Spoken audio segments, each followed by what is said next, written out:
La casa del juez. Bram Stoker. Bram Stoker cursó sus estudios en la institución más famosa de Irlanda, el Trinity College de Dublín, y ejerció después el periodismo para dedicarse finalmente a la literatura, donde cultivó todos los géneros.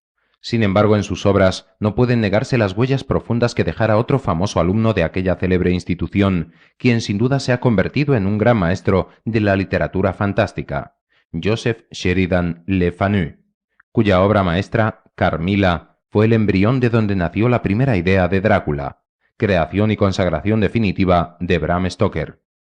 Bram Stoker, hombre de agradable presencia y pequeña barba rojiza, murió en Londres en 1912 después de una larga y penosa enfermedad.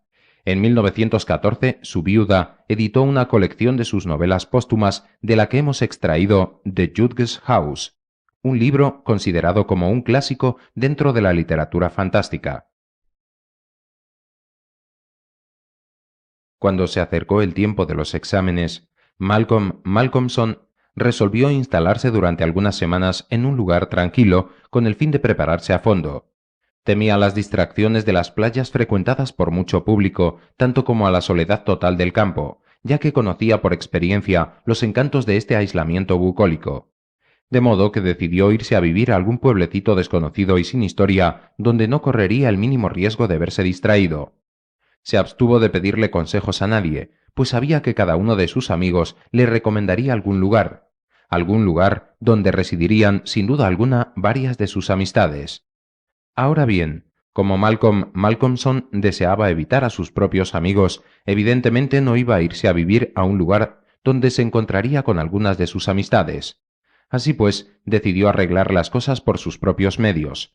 Cogió una maleta, puso dentro un par de trajes y ropa interior y todos los libros que necesitaría para preparar a conciencia sus exámenes. Luego adquirió un billete de ferrocarril para el primer pueblo que vio anunciado en el cartel indicador de la estación y del que no sabía nada en absoluto. Cuando llegó a Benchurch, así se llamaba aquel pueblo, después de un viaje de 3 horas se sintió satisfecho de sí mismo. Estaba completamente convencido de que nadie lograría localizarle. Al fin podría estudiar con toda tranquilidad de espíritu. De momento se dirigió al único mesón que había en aquel pueblecito y alquiló una habitación para pasar la noche. Benchurch era un lugar triste que solo se animaba cada 3 semanas, cuando se celebraba un gran mercado al que concurrían muchísimos campesinos de los alrededores.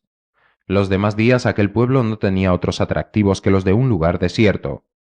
A la mañana siguiente de su llegada, el estudiante se puso a buscar un lugar que le proporcionara una tranquilidad aún mucho más grande que la de la pacífica posada Bon Voyage, donde había pasado la noche. No tardó mucho en encontrar algo que le convenía y colmaba sus ansias de soledad en mayor medida de lo que él anhelaba. Habría sido más exacto el decir desolación que soledad, ya que aquel lugar y aquella mansión parecían constituir el sitio más desértico del mundo. Se trataba de una casa maciza y extravagante de estilo jacobita, es decir, de finales del siglo XVII, coronada de pesados aguilones y numerosas ventanas muy pequeñas, más altas de lo corriente en este género de construcciones. Un elevado muro de ladrillos bastante toscos la cercaban por completo. Examinada de más cerca, parecía más bien un lugar fortificado que una simple casa de campo. Pero a pesar de todo, a Malcolm le agradó muchísimo. «Es exactamente lo que yo necesito», pensó para sí, y me alegraría mucho si pudiese alquilarla. Cuando estuvo casi seguro de que estaba deshabitada, su alegría no tuvo límites. En la oficina de correos le dieron el nombre y dirección del agente inmobiliario. Este, Mr. Carnford, pareció muy sorprendido al enterarse de que aquel estudiante pretendía alquilar una parte de la antigua mansión. El bondadoso y gentil gentleman fue absolutamente incapaz de ocultar su júbilo al pensar que existía una persona deseosa de alquilar la susodicha mansión, por lo que le dijo con franqueza: «Si he de serle sincero, tanto al propietario como a su servidor, nos agradaría muchísimo que alguien viva en esa casa. Incluso la alquilaríamos gratis, sin cobrarle un solo penique, solo para que las gentes de este lugar se acostumbren a verla habitada. Ha estado tanto tiempo deshabitada que una prevención verdaderamente ridícula pesa sobre ella. Una prevención que solo podrá desaparecer con la llegada de un inquilino Precisó Mr. Carford, después de echar una breve mirada al joven, que fuese un estudiante como usted, y que necesitase tranquilidad y paz durante cierto tiempo. Malcolmson desistió de preguntarle a Mr. Carford en qué consistía aquella ridícula prevención, ya que pensaba enterarse por otros medios durante todo el tiempo que residiera en aquel lugar.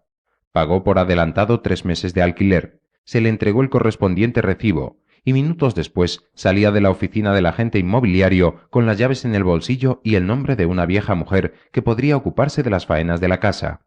Regresó al Maison Bon Voyage con el fin de hablar con la dueña del mismo. Se trataba de una buena mujer, afable y de carácter alegre, a la que pidió una pequeña provisión de comestibles para tener de reserva en la casa que acababa de alquilar. Apenas le hubo mencionado la mansión, la mesonera elevó sus brazos al cielo, el rostro demudado, y exclamó alarmada: «Supongo que no será la casa del juez», exclamó, mientras palidecía ostensiblemente. Malcolmson le describió el lugar en que se hallaba la casa, puesto que no sabía cómo se llamaba. Cuando hubo terminado, la mesonera exclamó: «Ay, ya me imaginaba que era la misma. Sí, no hay duda de que ese es el sitio. Es la casa del juez. Ya me suponía que no podía ser otra». El estudiante le rogó que le contara todo lo que sabía de aquella mansión y por qué la denominaban así, como también qué era lo que la gente del pueblo tenía en contra de ella. La mesonera contestó que la llamaban así porque hacía muchos años, muchísimos años, no podía precisarlo con toda certeza, pues en esa época ella no vivía en la comarca, aunque sí estaba segura de que aquello se remontaba a más de 100 años. Había vivido en la casa un juez. Era un juez que aterrorizaba a todo el mundo por sus sentencias despiadadas y por la implacable hostilidad de que hacía gala durante los juicios en el tribunal respecto a los acusados. En cuanto a lo que la gente del lugar tenía en contra de aquella mansión, ella lo ignoraba. Muchas veces había intentado saberlo sin lograr enterarse de nada preciso y concreto. Pero si había que creer en la Vox Populi, era seguro que había alguna cosa. Y en lo que a ella se refería, no sería capaz de pasar una sola noche en aquella mansión, ni por todo el oro encerrado en el Banco de Inglaterra. Cuando terminó de hablar, la mesonera arrepentida se disculpó. «No debí de haberle contado todo esto al señor, sobre todo a un señor tan joven. Le ruego que me perdone por haberle hablado con el corazón en la mano. Pero cuando pienso que va a vivir solo allí... Si usted fuera mi hijo, discúlpeme una vez más por decirle las cosas tal como las pienso, no le permitiría dormir allí ni una sola noche, aunque tuviera que ir yo misma a hacer sonar la gran campana de alarma que el juez hizo montar sobre el tejado de aquella vetusta mansión». La buena mujer hablaba con tanta convicción y sus intenciones eran tan manifiestamente loables que Malcolmson se emocionó, aunque no tomó en serio sus palabras. Le agradeció el interés que se tomaba por la seguridad de su humilde persona y repuso: «Y ahora, mi estimada señora Wickham, le ruego que no se preocupe más por mí, pues después de todo solo he venido a estudiar y a prepararme para los próximos exámenes. Estudio matemáticas, y como esta ciencia exige tal concentración de espíritu, no creo que esa cosa pueda distraerme. Por lo demás, mi trabajo es tan preciso y tan prosaico que no puedo permitirme el lujo de reservar la menor parcela de mi cerebro a esa clase de misterios. Bastante misteriosas son ya para mí las progresiones armónicas, las permutaciones, las combinaciones y las funciones elípticas». Después de que la mesonera le asegurara que ella misma se ocuparía en reunir las provisiones que necesitaba, Malcolmson se dirigió a la casa de la señora Dempster, la anciana que le había recomendado el agente inmobiliario para que se ocupara de las faenas. Cuando llegó 2 horas más tarde a la casa del juez, encontró a la señora Wickham esperándole en compañía de algunos hombres y unos chicos cargados de cestos y paquetes. La buena señora también había hecho venir a un comerciante de muebles que trajo una cama en una vieja carreta, pues como ella afirmaba, aunque las sillas y la mesa de la casa aún estaban en condiciones aceptables, no era tal el caso del vetusto lecho, el cual no había sido aireado desde hacía 50 años. En ese estado no podía asegurar un buen reposo a un joven de su categoría. Era evidente que la señora Wickham se moría de curiosidad por recorrer todos los rincones de la casa, a pesar de seguir temiendo a esa cosa de la que le habían hablado. Tanto era su miedo que se agarró firmemente del brazo del estudiante al oír un pequeño ruido y no lo soltó hasta que hubo terminado de visitar toda la mansión. Una vez que Malcolmson lo hubo visto todo, decidió instalarse en el vasto comedor, pues éste reunía todas las condiciones necesarias para lo que había venido a hacer en aquel sitio. La señora Wickham, con la ayuda de la mujer de la limpieza, se dedicó a poner un poco de orden en aquella estancia. Cuando los chicos hubieron vaciado todos los canastos y cajas, Malcolmson se dio cuenta de que la buena mesonera no solo se había preocupado de traerle los alimentos necesarios, sino que además le había traído comida de su propia cocina. Tenía suficientes provisiones como para pasar un mes aislado, sin necesidad de ir al pueblo por más cosas. Antes de despedirse, la señora Wickham le deseó suerte, y ya en el umbral de la puerta se volvió y dijo: «A mi parecer, como la habitación es demasiado grande y hay muchas corrientes de aire, debería instalar alrededor de su cama uno de esos biombos que hay ahí. Le seré sincera, si tuviera que pasar solamente una hora aquí completamente sola con esa cosa misteriosa y con otras que, según dicen en el pueblo, salen de todos los rincones e incluso del techo y que se ponen a contemplarle». Después de estas palabras, la pobre mujer ya no pudo contener más su miedo y salió de la casa como si la persiguieran 1000 demonios. Pero el ama de llaves, la señora Dempster, le recomendó que no se preocupara lo más mínimo por aquellas tonterías que había dicho la asustadiza señora Wickham, y que por su parte, aunque se presentaran todos los aparecidos del Reino Unido, a ella no le producirían el menor temblor. «Si me lo permite, señor», continuó el ama de llaves, «todos esos misteriosos ruidos que los patanes del pueblo dicen que se oyen en esta casa tienen una explicación muy sencilla. Son los ruidos típicos que hacen las ratas, las curianas, las cucarachas negras y los ratones. Ese es el misterio. En cuanto a lo que cuentan de puertas que chirrían a medianoche, de tejas que caen del techo y de esos cajones que no pueden abrirse, que uno se queda con el asa en la mano cuando intenta abrirlos, también tiene su explicación. Mire allá arriba, al maderamen de la casa. Todo está podrido, carcomido. Tiene más de 100 años. ¿Y vamos a pretender que en estas condiciones no haya ratas, cucarachas negras y curianas? Si el señor quiere ver montones de estos repugnantes bichos, puede estar seguro que los verá. Y estos son los causantes de los misteriosos ruidos nocturnos. Esos patanes del pueblo no son más que unos ignorantes y supersticiosos. Créame, señor, en esta casa no hay esa cosa». «Señora Dempster», respondió con aire grave Malcolmson, haciendo un saludo de admiración, «sabe usted infinitamente más que un sabio profesor de matemáticas. De modo que permítame que le diga que, teniendo en cuenta su indudable sentido común y esas raras cualidades de corazón y espíritu, cuando yo me vaya de esta casa la dejaré aquí para que goce a sus anchas. Le digo esto porque yo solo estaré aquí un mes. Por lo tanto, usted podrá permanecer los 2 restantes, pues he alquilado esta mansión por 3 meses. «Se lo agradezco con todo mi corazón, estimado señor», respondió la señora Dempster, «pero no puedo aceptar su oferta porque todas las noches tengo que regresar al hospicio de Greenhouse. Si estuviera ausente una sola noche, perdería mis derechos de residencia para lo que me resta de vida.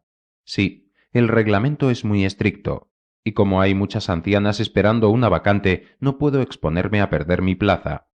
Si no fuera por esto, puede estar seguro que me quedaría con usted todo el tiempo que fuera necesario para atenderle en todo lo referente a la limpieza de la casa y de sus ropas». «Mi querida señora Dempster», repuso el estudiante, «yo he venido aquí precisamente para estar en la más absoluta soledad. Por ello no puedo menos que evocar la memoria del difunto Mr. Greenhouse, fundador del hospicio, como testimonio de admiración por la admirable fundación que supo llevar a cabo. Deseo huir de su compañía y de la de cualquier otra persona porque necesito la más absoluta soledad para concentrarme en el estudio de todos esos libros que ahí ve amontonados. Estoy firmemente decidido a permanecer lo más solitario posible a costa de lo que sea, aunque haya una legión de fantasmas, duendes y esas cosas en esta vieja mansión. Ni el mismo San Antonio, cuando se retiró al desierto, pudo haber estado más decidido que yo a permanecer solo». La vieja se puso a gruñir. «Ustedes los jóvenes siempre tienen ganas de reírse de todo, y no temen a Dios ni al diablo. Pues bien, siga con su soledad. Aquí la gozará en abundancia, pues esto es un auténtico páramo». Cuando terminó de hablar, la anciana comenzó a limpiar la casa sin dejar de gruñir. A la hora del crepúsculo, cuando Malcolmson regresó a la mansión después de haber dado un pequeño paseo por el bosque mientras estudiaba, siempre llevaba un libro en el bolsillo, se encontró con la habitación completamente limpia y en orden. Unos hermosos troncos ardían en la chimenea, y la mesa estaba preparada con algunos de los suculentos alimentos que le había traído la señora Wickham. «He aquí lo que yo llamo un excelente confort», dijo para sí el estudiante mientras se frotaba las manos. Una vez que hubo terminado de cenar, puso todos los platos en el otro extremo de la larguísima mesa del comedor.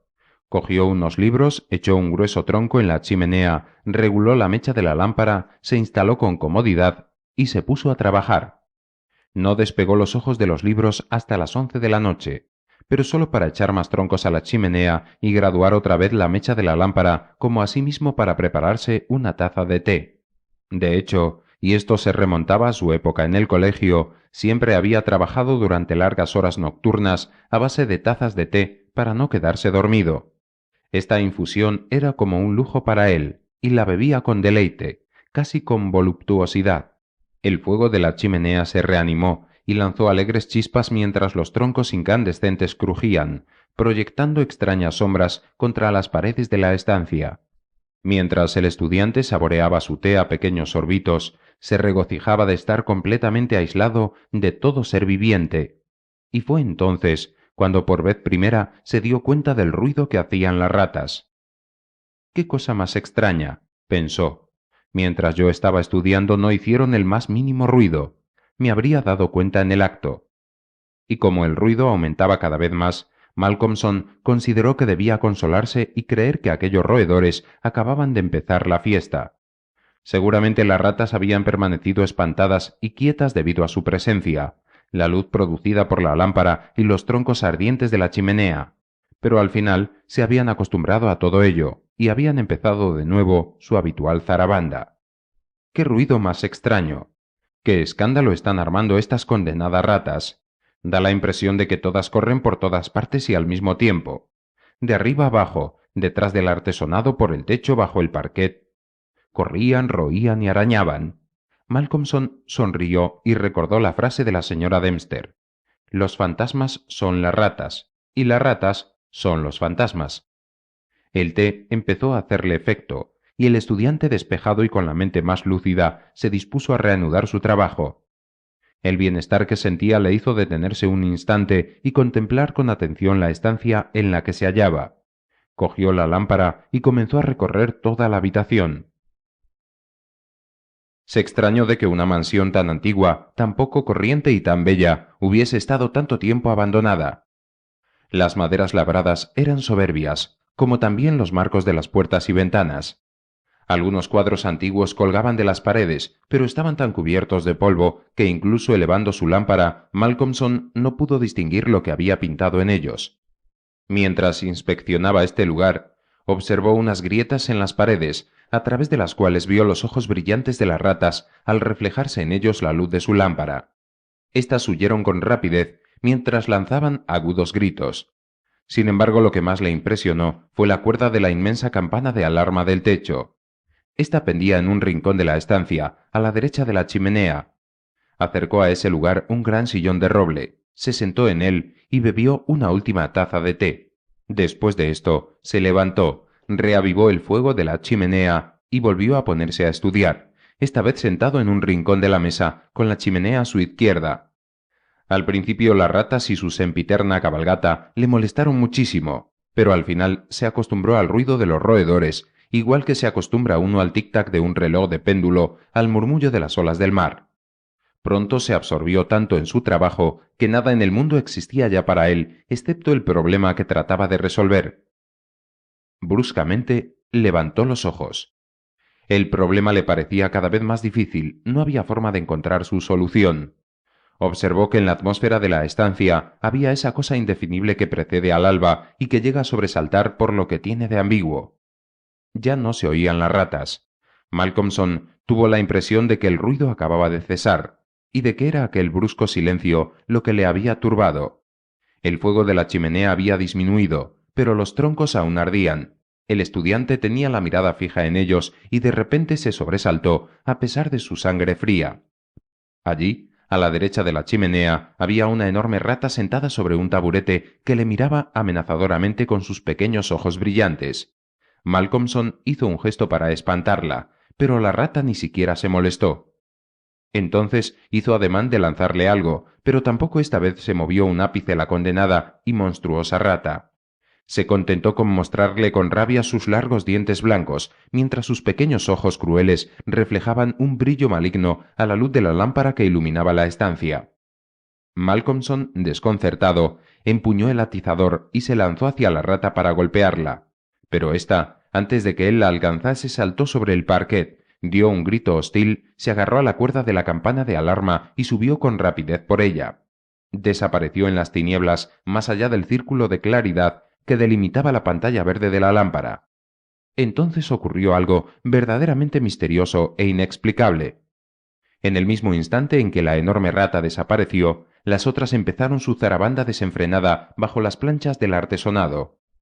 Después de todos estos sucesos, a Malcolmson se le acabaron las ganas de resolver aquel problema de matemáticas. Además ya era demasiado tarde. Un gallo cantaba en lontananza, anunciando el alba. El estudiante se metió en la cama y minutos más tarde reposaba como un tronco. Dormía tan profundamente que la llegada de la señora Dempster no le disturbó lo más mínimo. Solo se despertó cuando la anciana del hospicio, después de haber barrido y fregado toda la casa, se decidió a dar unos golpes en el biombo que rodeaba su cama. Malcolmson estaba aún un poco fatigado después de su prolongada labor nocturna, pero después de haber tomado una buena taza de té bien concentrado, se sintió más fresco que una lechuga. Cogió un libro y se fue a dar un paseo, llevándose unos cuantos bocadillos por si acaso no sentía deseos de regresar temprano. Cuando salió del burgo, vio un pequeño sendero al que daba sombra una hilera de grandes olmos, y como aquel lugar le pareció muy tranquilo, decidió pasar allí casi toda la jornada y estudiar el famoso tratado de matemáticas de Laplace. A su regreso se acercó al mesón Bon Voyage para comprobar si estaba allí la señora Wickham, a quien deseaba agradecer todas las atenciones que había tenido para con él. Cuando la mesonera le divisó a través de los cristales esmerilados de su amplia ventana, salió de inmediato y le rogó que pasara dentro. Una vez en el mesón, le contempló y dijo mientras meneaba la cabeza: «No debería trabajar tanto, señor. Le encuentro muy pálido. Trabajar muy tarde y duro nunca ha hecho bien a nadie. Pero dígame, ¿cómo ha pasado la noche? Espero que bien. La señora Dempster me dijo que esta mañana cuando llegó le encontró durmiendo profundamente, tanto que usted apenas se dio cuenta de su llegada. Me alegro mucho de ello, pues el sueño repara las fuerzas gastadas». «A decir verdad», respondió sonriendo el estudiante, «nunca me he encontrado tan bien como ahora. Y como ve la famosa cosa, no me ha molestado en absoluto. Las únicas que me molestaron fueron las ratas, que estuvieron toda la noche armando una zarabanda como si la casa fuese un circo.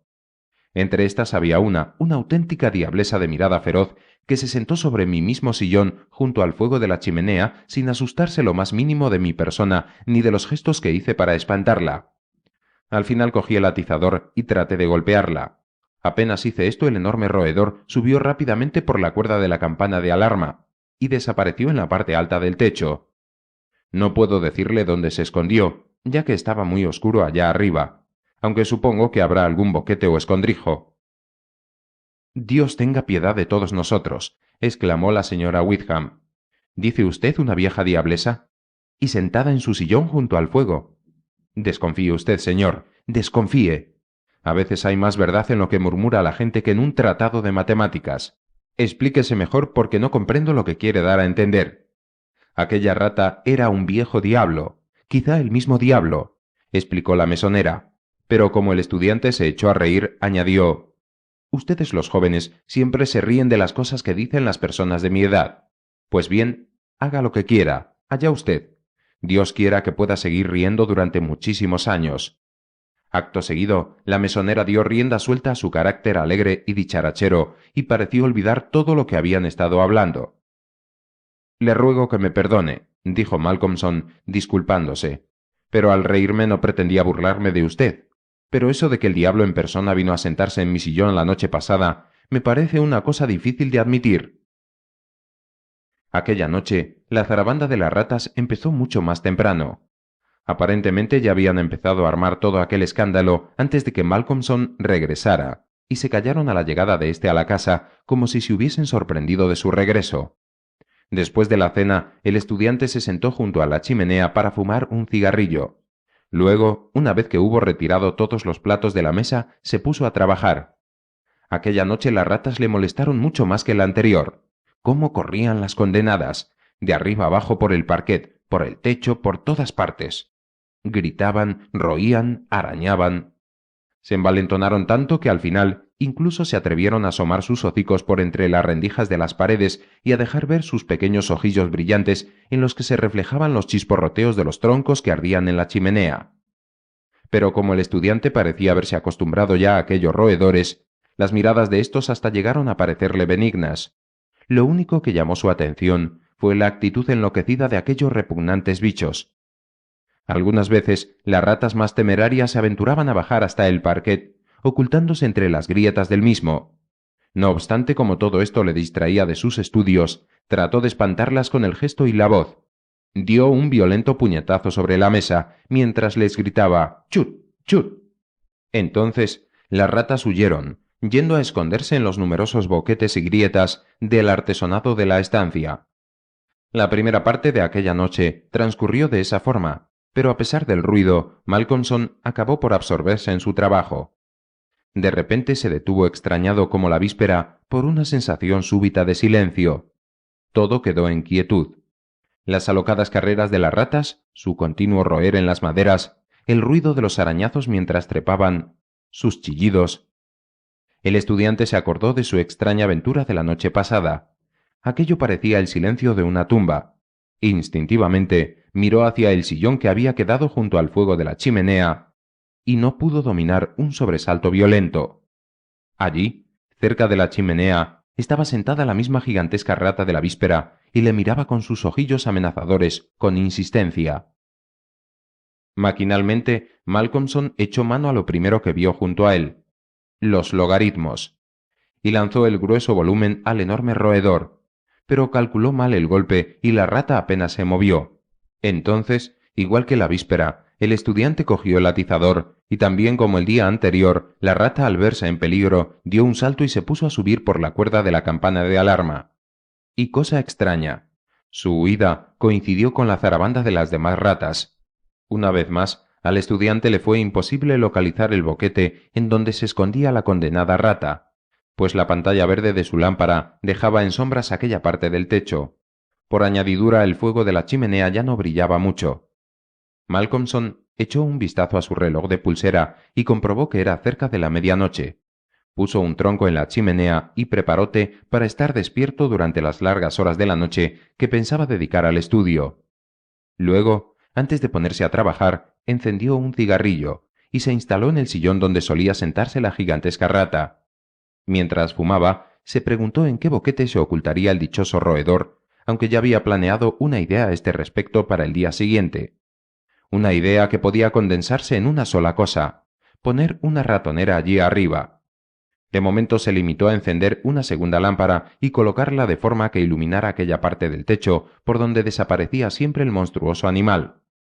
Amontonó a su lado todos los libros de que disponía con el fin de poder tirárselos al roedor si volvía a presentarse aquella noche.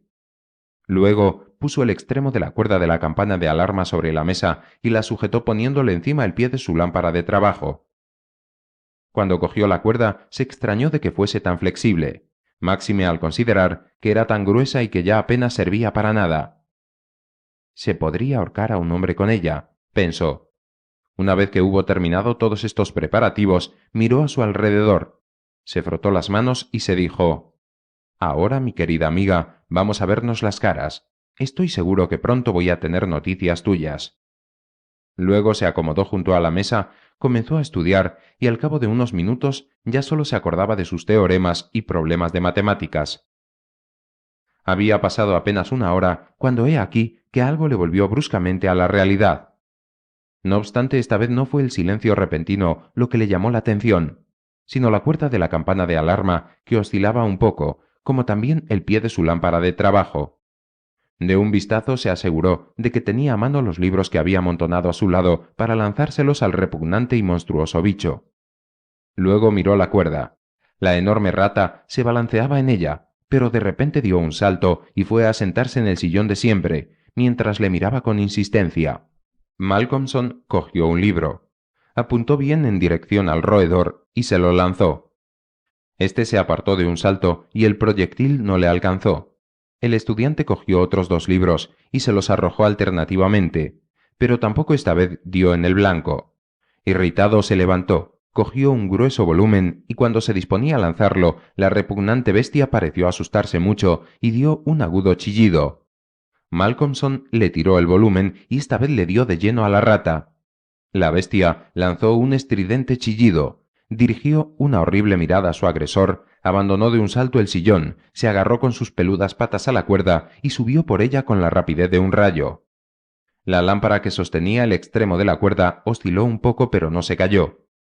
Malcolmson no le había quitado la vista de encima al gigantesco bicho, y gracias a la claridad que proyectaba la segunda lámpara, pudo ver cómo se deslizaba por el borde de una plancha del artesonado y desaparecía en un boquete que había en el centro de un cuadro. Se trataba de un lienzo muy grande, pero tan cubierto de polvo que no se podía distinguir lo que en él estaba pintado.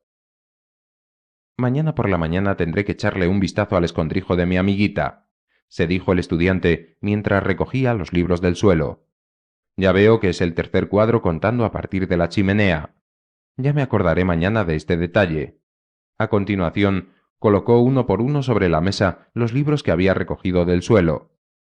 Las secciones cónicas, ¿de qué poco me han servido?, se dijo. Las oscilaciones cicloidales, también este. Prolegómenos, más o menos como los demás. Ni la teoría cuántica ni siquiera la termodinámica. Ah, aquí está el libro con el que he acertado a darle. Malcolmson lo examinó, le dio la vuelta y leyó su título. Palideció y miró a su alrededor con cierta mezcla de malestar e inquietud. Aquel libro era la Biblia. La Sagrada Biblia, el libro que me regaló mi madre, murmuró el estudiante. ¿Cómo ha sido posible esta extraña coincidencia? Luego reemprendió su trabajo y las ratas el suyo en el artesonado. Pero ahora ya no le molestaban. Su presencia le servía de una especie de compañía. Sin embargo, le fue imposible volver a concentrarse en su trabajo y después de tratar en vano de comprender el teorema que estaba estudiando, dejó los libros y se metió en la cama cuando ya los primeros rayos del sol penetraban por la ventana. Durmió profundamente, pero con cierto malestar, soñando muchísimo. Al día siguiente, cuando la señora Dempster le despertó, se encontró muy cansado, con el cuerpo dolorido. No reconoció de inmediato la habitación en que se encontraba, aunque luego se diera cuenta con cierta dificultad. Sus primeras palabras sorprendieron muchísimo a la anciana. Señora Dempster, dijo, dentro de un rato, cuando me haya marchado, desearía que cogiera un trapo y un escobón y limpiara los cuadros, sobre todo el tercero a partir de la chimenea. Tengo gran interés en saber qué es lo que hay pintado en él. Al declinar la tarde, Malcolmson se encontraba en aquel lugar sombreado donde solía acudir a pasear mientras estudiaba, y en aquella atmósfera del crepúsculo volvió a experimentar la misma sensación de bienestar que sintiera la víspera. Su trabajo progresaba de una forma satisfactoria. Al final solucionó los problemas que hasta entonces no había podido resolver. Entonces, lleno de gozo y satisfacción, se encaminó al mesón Bon Voyage. Al entrar en el salón reservado a los clientes distinguidos, encontró a la señora Wickham en compañía de un desconocido que aquella le presentó como el doctor Thornhill. La mesonera pareció algo molesta por su inesperada visita. Como el doctor se puso a hacerle una larga serie de preguntas, Malcolmson se convenció de que la presencia de aquel señor no era fortuita. Esto le dio ánimo para dirigirse al doctor y hablarle sin rodeos. «Será un placer para mí, doctor», dijo, «el responder a todas esas preguntas que acaba de formularme, con la condición de que usted lo haga primero a una pregunta que deseo hacerle». El doctor pareció algo sorprendido, mas repuso sin titubear mientras sonreía. «De acuerdo. ¿De qué se trata?» «¿No es cierto que la señora Wickham le ha hecho venir aquí para verme y darme unos consejos?» El doctor Thornhill pareció sorprendido durante un segundo, y la señora Wickham salió de inmediato del salón roja como una amapola. Pero el facultativo, que era un hombre de carácter abierto, respondió afirmativamente. «Sí, ha sido ella», confirmó, «pero no quería que usted lo supiera, y estoy convencido de que ha sido mi prisa en hacerle esas preguntas lo que le ha puesto la mosca detrás de la oreja. La señora mesonera me ha dicho que no le agradaba que usted viviera solo en aquella casa, y que según su opinión usted bebe mucho té. demasiado concentrado. Resumiendo, la señora Wickham me ha pedido que le aconsejara que no beba tanto té y que no trabaje tantas horas durante la noche. Ya sé lo que es esto por experiencia, pues yo también he sido estudiante. El trabajo no me daba miedo, y me quedaba estudiando muchas noches hasta la salida del sol. Así pues, me permite que le hable de estudiante a estudiante, o mejor aún, de amigo a amigo. Choque estos cinco, como dicen en América, contestó Malcolmson, y le tendió la mano sonriéndole gentilmente. Le agradezco mucho su sinceridad, y también le estoy muy reconocido a la señora Wickham por preocuparse de mi salud. Como su franqueza despierta la mía, le prometo no beber más té hasta que me lo vuelva a autorizar, como asimismo acostarme a partir de esta noche a la 1 de la madrugada a más tardar. ¿Está satisfecho? Perfecto, dijo el doctor. Y ahora díganos todo lo que ha observado de extraño en esa casa. La señora Wickham había regresado junto a ellos. Malcolmson les contó todo lo que había visto y sucedido durante las 2 últimas noches. Las exclamaciones de la mesonera le interrumpieron más de una vez, pero cuando llegó al episodio de la Sagrada Biblia, la pobre mujer ya no pudo soportarlo más y estuvo a punto de desmayarse. Solo pudo recuperarse después de que el doctor le hizo beber un poco de whisky. El estudiante siguió entonces su relato. El doctor Thornhill le escuchaba con una inquietud cada vez más creciente, y cuando Malcolmson hubo terminado su narración, preguntó: ¿Dice usted que la rata sube siempre a lo largo de la cuerda de la campana de alarma? Siempre. Supongo, dijo el doctor, después de un instante de silencio, que usted no sabe de quién era esa cuerda, ni para qué era utilizada. En efecto, no lo sé. Era la del verdugo, dijo lentamente el doctor, y la utilizaba para ahorcar a las víctimas de las sentencias implacables del juez.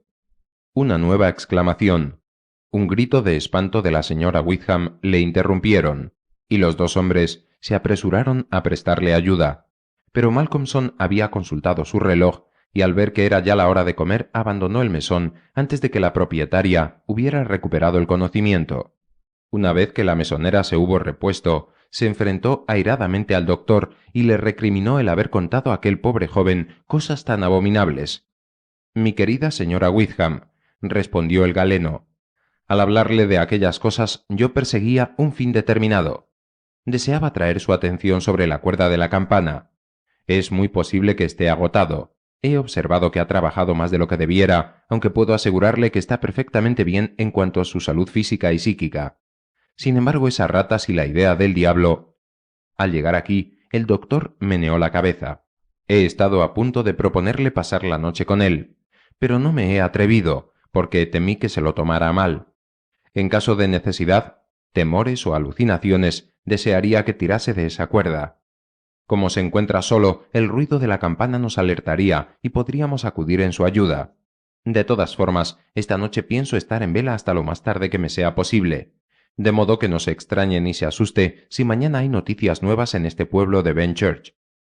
¿Qué pretende decir, doctor? Le preguntó ansiosamente la mesonera. ¿Qué quiere decir? Quiero decir que es muy posible, e incluso más que probable, que esta noche oiga usted la campana de la casa del juez tocando a rebato. En dichas estas palabras el doctor salió del mesón con el aire más solemne del mundo. Cuando Malcolmson entró en la casa era más tarde que de costumbre, y la señora Dempster ya se había ido al hospicio de Greenhow. Observó complacido que la casa había sido cuidadosamente aseada, que la buena anciana había puesto unos troncos en la chimenea y que también había limpiado y abrillantado la lámpara de trabajo. La noche le pareció demasiado fresca para un mes de abril.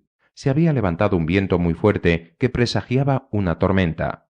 El ruido habitual de las ratas cesó cuando el estudiante entró en la estancia, pero recomenzó apenas se acostumbraron a su presencia. Aquel ruido ya no le molestaba. Por el contrario, dada la soledad en que se hallaba, le servía de compañía. Le vino a la memoria el hecho tan extraño de que las ratas enmudecieran apenas su gigantesca y repugnante congénere se sentaba en el sillón junto a la chimenea. La pantalla verde de su lámpara de trabajo, la única que en aquel instante estaba encendida, cubría de sombras el techo y las altas paredes, de forma que el fuego que ardía en la chimenea arrojaba su danzante luz sobre la blancura de nieve del mantel de la mesa. Malcolmson, de muy buen humor, cenó con buen apetito. Luego Después de haberse fumado un cigarrillo, recordó que le había prometido al doctor no acostarse tarde, y se puso a trabajar con el firme propósito de impedir que nada ni nadie le distrajera. Durante más de una hora estudió con todo entusiasmo. Luego su atención se apartó de los libros. Aquella atmósfera opresora, una gran tensión nerviosa y una especie de ansiedad, todo concurría a sacarlo de su estado normal. En aquel instante el viento se transformó en tempestad, y la vetusta casa, a pesar de sus sólidos cimientos, pareció oscilar ante el empuje del viento huracanado. La tormenta rugía en la chimenea, azotaba los viejos aguilones del tejado y aullaba extraña y siniestramente en las distantes habitaciones vacías y a lo largo de los tenebrosos corredores. Incluso la pesada campana de alarma parecía sentir los estragos de aquella espantosa tormenta, y el viento tenía que moverla sin duda alguna, pues su flexible cuerda subía y bajaba con suavidad, golpeando cada vez el parquet de roble con un ruido seco y sordo. Mientras Malcolmson escuchaba el ruido de la cuerda, acudieron a su mente las palabras del doctor. Es la cuerda del verdugo. La utilizaba para ahorcar a las pobres víctimas de las sentencias implacables del juez. Se acercó al rincón de la chimenea, cogió la cuerda y la examinó. Al principio creyó ver en ella cierto efecto maléfico, y durante un instante trató de imaginarse a los que habían sido ahorcados con ella, como asimismo el macabro placer del juez al ver a aquellos infelices. A pesar de estar de pie, el balanceo de la campana hizo mover la cuerda. Entonces se dio cuenta de un hecho nuevo para él, de una especie de temblor, como si alguna cosa se estuviera moviendo a lo largo de la soga. Malcolmson levantó la mirada y vio a la gigantesca rata que bajaba lentamente por la cuerda mientras le miraba con sus crueles ojillos. Soltó de inmediato la cuerda, dio un paso atrás, y la rata espantada volvió a subir y desapareció instantes después. El estudiante observó, sin apenas fijarse en ello, que los otros roedores que habían interrumpido su zarabanda volvieron a reanudarla en aquel preciso momento.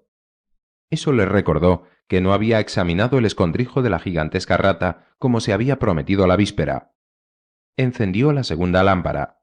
Esta no tenía pantalla, y cogiéndola por el pie, se acercó al tercer cuadro a partir de la derecha de la chimenea, el que tenía un boquete por donde la rata se había introducido. Apenas contempló el cuadro, se puso tan pálido como un muerto, y retrocedió en forma tan brusca que estuvo a punto de dejar caer la lámpara al suelo. Las rodillas se le doblaban, un sudor frío le bañaba la frente y todo su cuerpo empezó a temblar como una hoja. Pero Malcolmson era un joven resuelto y valiente, y pronto se repuso de la terrible impresión.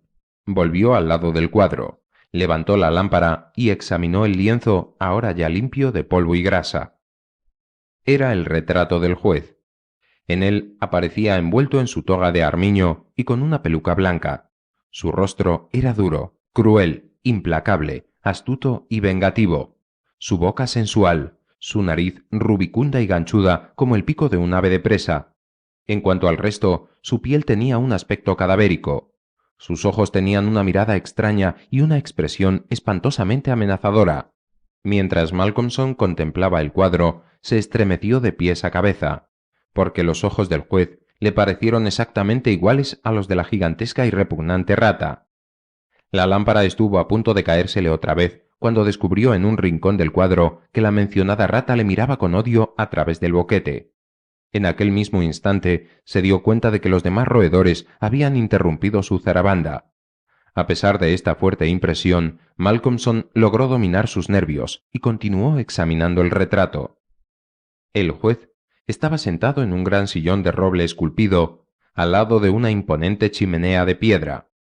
En el rincón de la misma pendía una larga cuerda cuyo extremo estaba enrollado sobre el parquet. Con una sensación rayana al horror, Malcolmson reconoció en aquella decoración la estancia en la que él se encontraba y miró angustiado a su alrededor como si esperase descubrir una extraña presencia. Luego se volvió hacia el rincón de la chimenea y dando un espantoso grito soltó la lámpara. Allí, en el sillón del juez, estaba sentada la gigantesca rata, delante de la cuerda colgante, y miraba irónicamente al estudiante con los ojos siniestros del juez, donde ahora brillaba un destello diabólico. Fuera, la tormenta seguía rugiendo. pero en aquella inmensa estancia todo permanecía en silencio. Al caérsele la lámpara, Malcolmson volvió a la realidad. Por fortuna aquella era de metal y el aceite no se había derramado. El pensar que podía volver a recogerla del suelo y encenderla otra vez le calmó los nervios.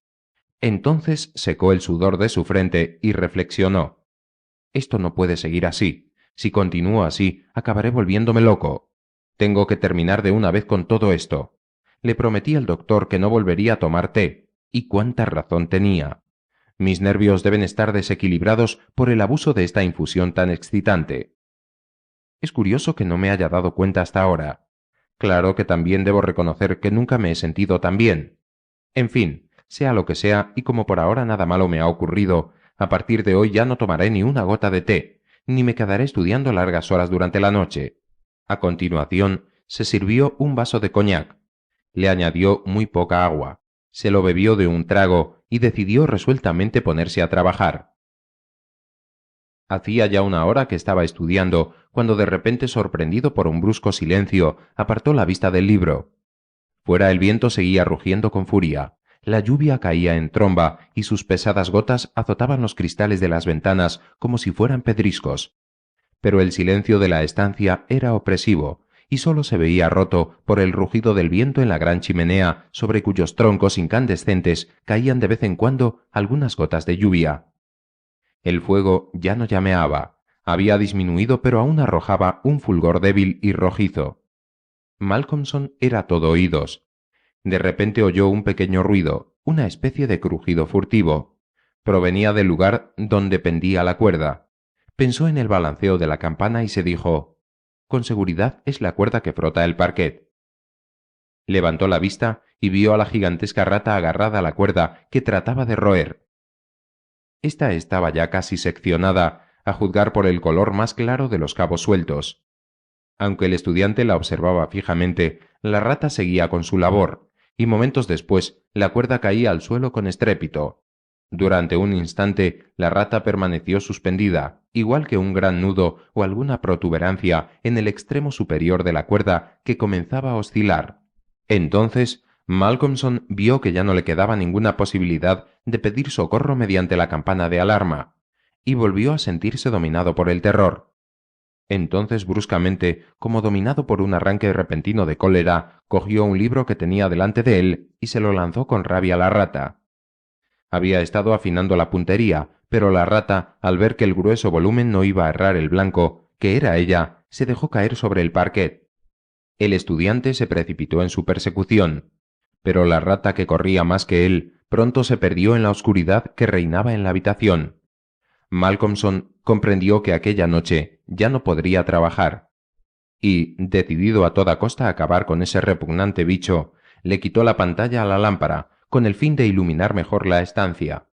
En este brusco cambio de luz, que contrastaba con las tinieblas anteriores, el joven, que ahora podía ver las paredes hasta la altura del techo, observó que los cuadros que estaban colgados de las mismas empezaban a caerse al suelo y producían un ruido espantoso.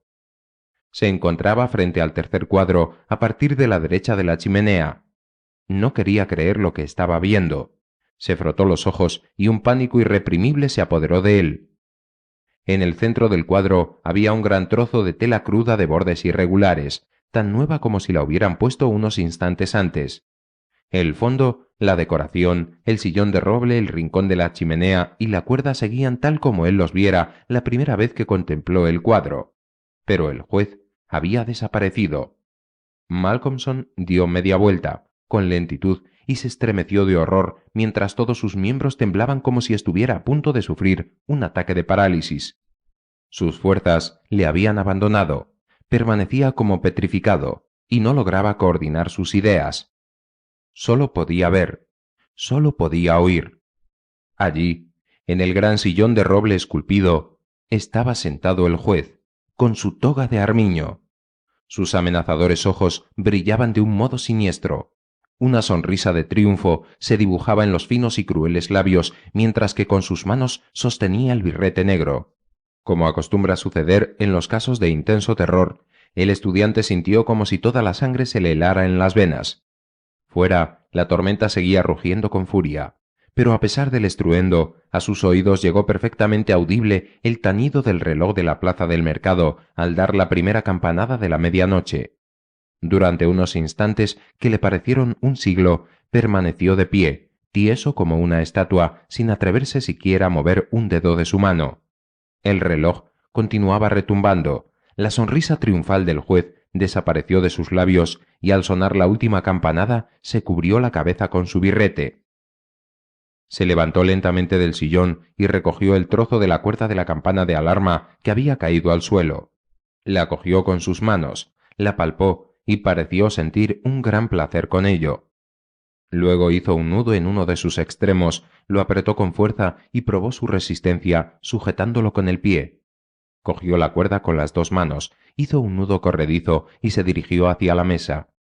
La recorrió a lo largo del lado opuesto al que se encontraba Malcolmson y sin quitarle los ojos de encima a este último, se colocó entre la puerta y él. El estudiante se vio cogido en la trampa y se preguntó qué podría hacer para salvarse. La mirada del juez, siempre clavada en él, le fascinaba, y Malcolmson no podía apartar la vista. Tenía la impresión de que el juez le había hipnotizado. Entonces vio que se le acercaba cada vez más, siempre procurando permanecer entre la puerta y él.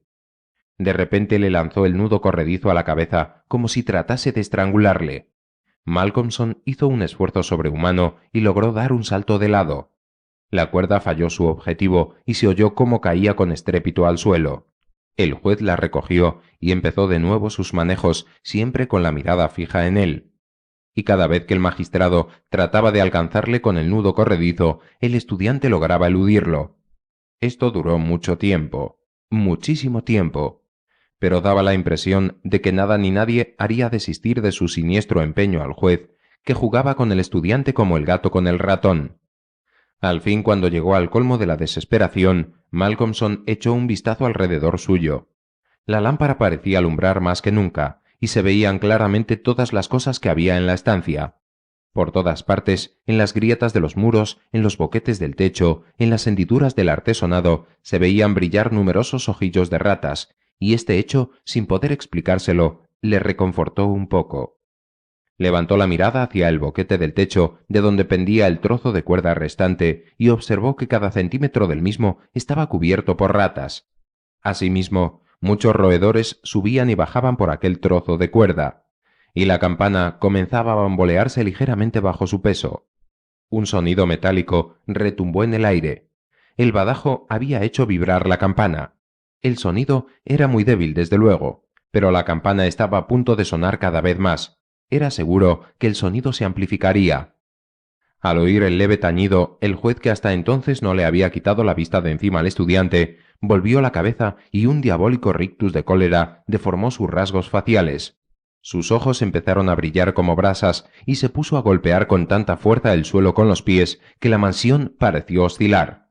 Un trueno retumbó en la lejanía. El juez se dispuso a lanzarle otra vez el nudo corredizo, mientras las ratas enloquecidas subían y bajaban frenéticamente por la cuerda como si estuviesen luchando contra la tormenta. Pero esta vez el juez cambió de táctica y empezó a acercarse poco a poco a su víctima, mientras sostenía más abierto el gran nudo corredizo. Había en sus ojos algo que hipnotizaba y paralizaba al mismo tiempo.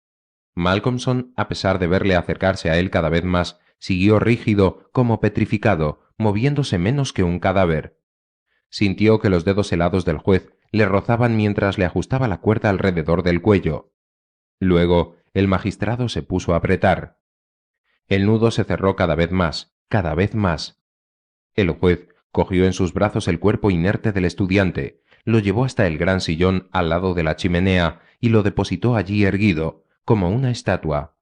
Luego se subió él también al sillón, extendió el brazo y cogió la cuerda pendiente de la campana de alarma. Al verle levantar la mano, las ratas huyeron en desbandada y desaparecieron por el boquete circular del cuadro.